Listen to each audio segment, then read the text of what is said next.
అక్కడున్న శివని మీరెలా బిలీవ్ చేస్తారు? మీరు యాహ్! పర్సనల్‌గా మీకు కొంచెం భక్తి ఎక్కువ కాబట్టి యెస్. యెస్. యెస్. మీరెలా బిలీవ్ చేస్తారు? ఏ మోటోలో? Believe in every god, not only Shiva. Okay.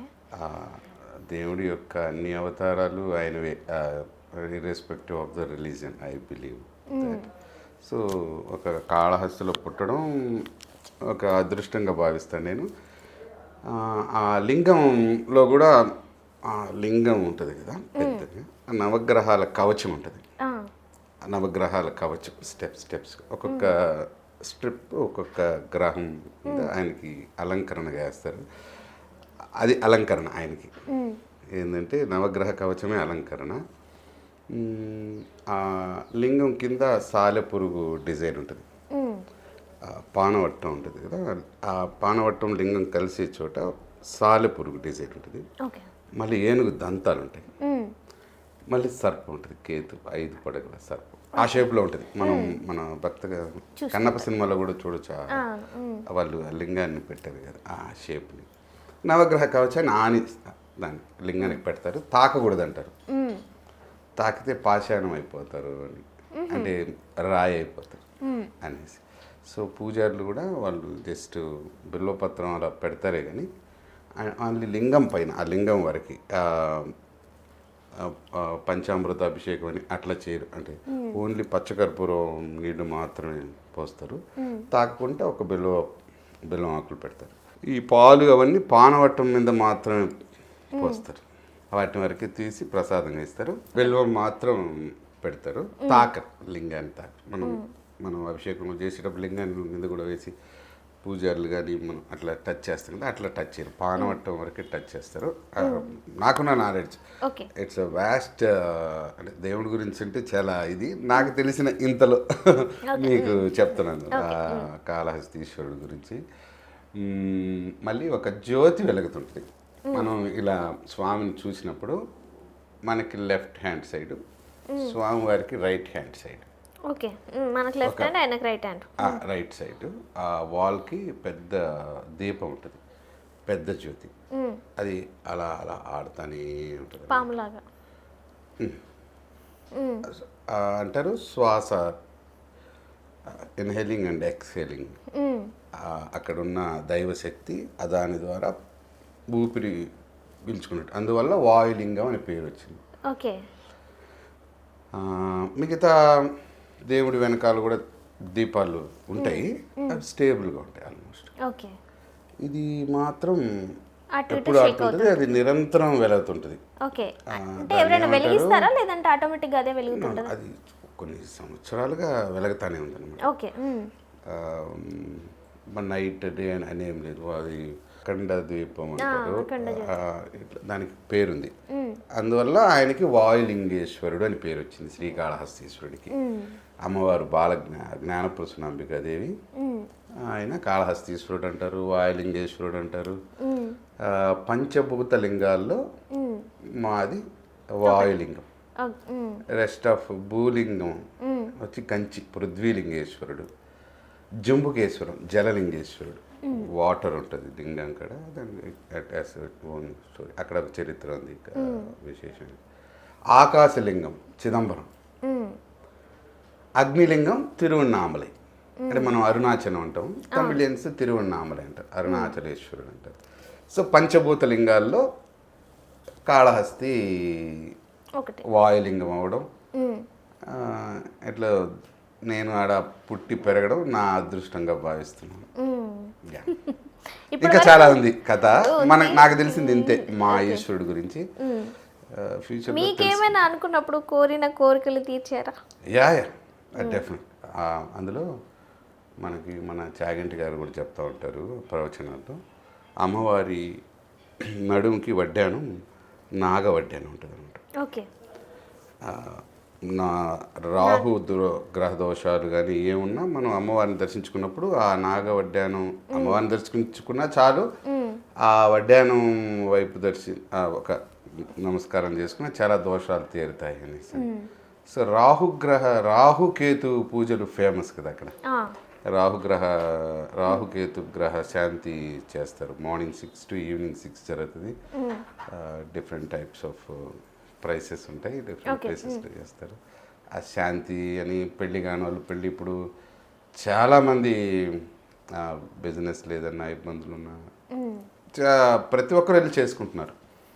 దర్శనం చేసుకున్నా కూడా చాలు, పూజలు కూడా చేసుకున్నా అంతా ఏదైనా ఒకటి. అదే నాకు తెలిసింది చాలా తక్కువ. అక్కడికి తమిళియన్స్ కూడా వస్తుంటారా చాలా మంది శ్రీకాళహస్తికి? ఎక్కువ. మనం అటు అరుణాచలం వెళ్ళినట్టు వాళ్ళు కూడా ఇటు వస్తుంటారా? బయట బార్డరే కదా, it's 40 kilometers Tamil Nadu border.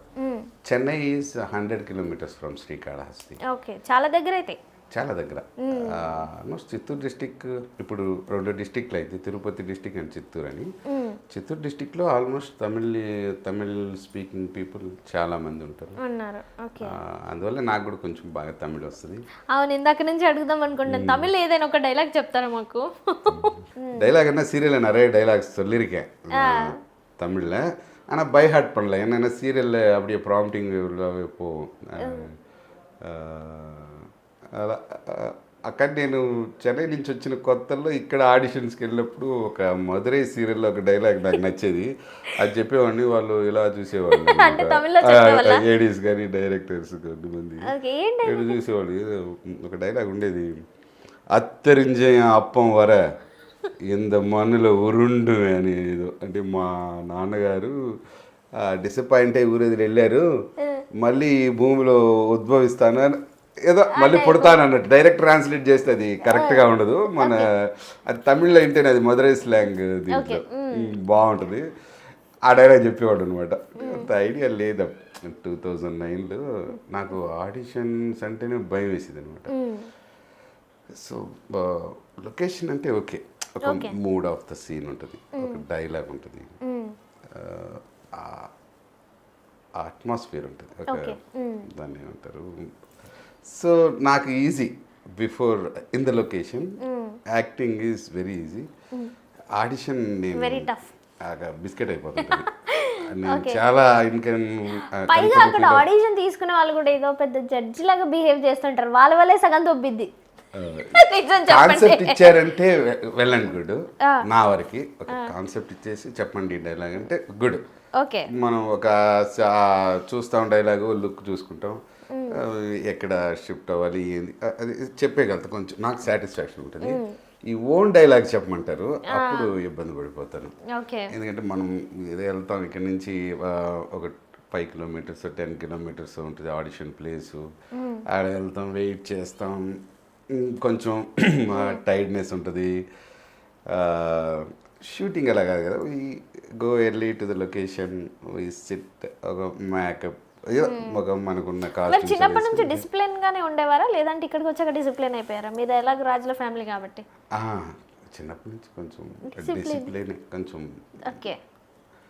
Tamil అంటారు అడక్కి వాసికి, అంటే కొంచెం తగ్గి ఉండాలి అని, ఆ టైప్ అనమాట. ఓకే. సో మరి ఈ 2000లో ఎక్కడో స్టార్ట్ అయిన మీ జర్నీ ఇప్పటి వరకు, అంటే మనకి లైఫ్లో ఏదైనా అడుగేస్తున్నప్పుడు అవమానాలు, అనుమానాలు, చాలా ప్రాబ్లమ్స్ ఫేస్ చేయాల్సి వస్తుంటారు.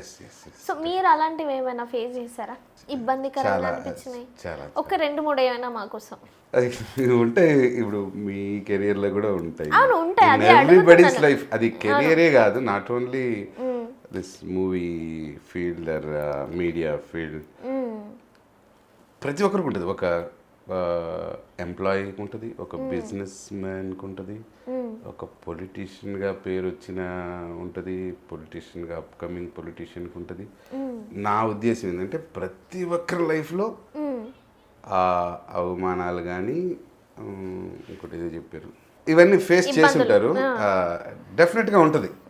కాకపోతే మన గోల్ ఏంటంటే అవి కాదు కదా. మనం ఇప్పుడు నేను యాజ్ అన్ యాక్టర్ అవి పట్టించుకున్నానంటే నేను యాక్టింగ్లో రాణించలేను. నాకు అవకాశం కోసం ఎదురు చూస్తాం. సో ఇండస్ట్రీలో ఉన్నాం, ఇండస్ట్రీ దయ తలచినప్పుడు మీరు ఇప్పటి వరకు ఒక 2 అట్లీస్ట్ ఒకటైనా నాకు ఇబ్బంది అనిపించింది, లేదంటే ఇబ్బంది పెట్టారు, లేదంటే ఇలాగా అవమానమో అనుమానమో ఏదో ఒకటి ఉంటుంది మన లైఫ్లో ఖచ్చితంగా ఫేస్ చేసిన దాంట్లో ఏదైనా ఒకటి చెప్పాలి. ఇండస్ట్రీలోనే కాదు, ఎక్కడైనా ఉంటుంది, మన సొసైటీలో కూడా ఉంటుంది. ఫ్యామిలీలో ఉంటుంది, ప్రతి ఒక్కరికి ఉంటుంది. నాకెందుకు టక్కని గుర్తు రావడం లేదు. నేను బ్యాడ్ అదే మన అవమానాలు అవి చెప్పుకోవడంలో మనకి ఏముంటుంది, పాజిటివ్గానే వెళ్దాం ముందుకి. Will forget that, let's forget that. అది ఏంటంటే ఉంటాయి ప్రతి ఒక్క లైఫ్లో, just forget and go ahead అని ఉంటుంది. జ్ఞాపకం వస్తుంటుంది as a human being when your alone. తప్పకుండా వస్తూ ఉంటుంది. అదే మనిషి రెడీగా ఉండాలి. ఒక అవమానం జరుగుతున్నప్పుడు అవమానపడడానికి రెడీగా ఉండాలి, ఆ హ్యాపీ మూమెంట్స్ని ఎంజాయ్ చేయడానికి హ్యాపీగా దానికి రెడీగా ఉండాలి, భయపడాల్సిన చోట భయపడడానికి రెడీగా ఉండాలి, ఎవ్రీ మూమెంట్కి రెడీగా ఉండాలి. సో నాకు కొంచెం ఐ హ్యావ్ క్రాస్డ్ 52 years కదా. సో కొంచెం అనుభవం ఏదో నాకు తెలిసినంతవరకు నేను దేనికైనా రెడీగా ఉండాలి. ఏదో సిద్ధుడు అంటారు కదా, సిద్ధుడు అంటే ఏం కాదు, ఎవరో కాదంట, who is ready for everything, సిద్ధంగా ఉండాలి. Who is ready for everything అనమాట, వాళ్ళని సిద్ధుడు అంటారు. వాళ్ళని సిద్ధులు అంటారని ఒక సో మనకు తెలిసిన చాలా తక్కువ జీవితంలో ఎంత వయసు వచ్చినా నాకు తెలిసి సపోజ్ 80 years ఉండొచ్చు, 90 years ఉండొచ్చు, 100 years మనిషి ఉండొచ్చు, female or male, anybody 110 years బతికినా కూడా there will be lot of things to learn. Human being అనేవాడు is mortal, god is immortal అనమాట. ఆయన శాశ్వతం, మనం అశాశ్వతం అనేది నమ్ముతాను. ఐ థింక్ సీరియస్, ఎనీథింగ్ నేను సీరియస్గా థింక్ చేస్తాను కానీ, but when it comes to implementation ఆ లైఫ్లో క్యాజువల్గానే తీసుకుంటాను జరిగింది. బట్ ఐ థింక్ సీరియస్, ఆలోచన మాత్రం సీరియస్గానే ఉంటుంది. కానీ జరిగే విషయాలు జరుగుతున్నప్పుడు ఓకే మరి ఆడ సీరియస్గా ఉండదు, ఆలోచనలో మాత్రమే సీరియస్.